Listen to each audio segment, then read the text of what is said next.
Welcome to this guide on simplifying trigonometric expressions. Today, we are going to learn how to take complex-looking math problems and break them down into simple, elegant answers using identities. You might wonder, why do we bother doing this? Well, simplifying is crucial for solving trigonometric equations, finding derivatives and integrals in calculus, and analyzing waves in physics. It turns a messy problem into something manageable. To do this effectively, you need a toolkit. First, memorize your reciprocal and quotient identities. Knowing that cosecant is 1 over sine, or that tangent is sine over cosine, is the first step in almost every problem. Next is the most famous identity of all. Sine squared theta plus cosine squared theta equals 1. Remember, you can rearrange this. If you see 1 minus sine squared, you should immediately think cosine squared. Let's talk strategy. When you are stuck, a great first move is to rewrite everything in terms of sine and cosine. This often reveals cancellations you couldn't see before, like how tangent times cosecant simplifies neatly to secant. Don't forget your basic algebra. You will often need to factor out common terms or find common denominators to combine fractions. Treat the trig functions just like variables, like x or y, to make it less intimidating. Let's try an example.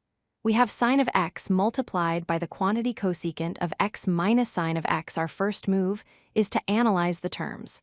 We see a cosecant term inside the parenthesis that we can likely convert or distribute. Let's distribute the sine of x. Sine times cosecant is 1 because they are reciprocals. Sine times sine is sine squared. So we are left with 1 minus sine squared of x using our Pythagorean identity. This simplifies directly to cosine squared of x. Here is a harder one. Secant of x divided by tangent of x. This looks messy. Let's use our strategy of converting everything to sines and cosines. The numerator becomes 1 over cosine, and the denominator becomes sine over cosine. Now we multiply by the reciprocal of the denominator. Notice how the cosine terms cancel out? We are left with 1 over sine of x, and what is that?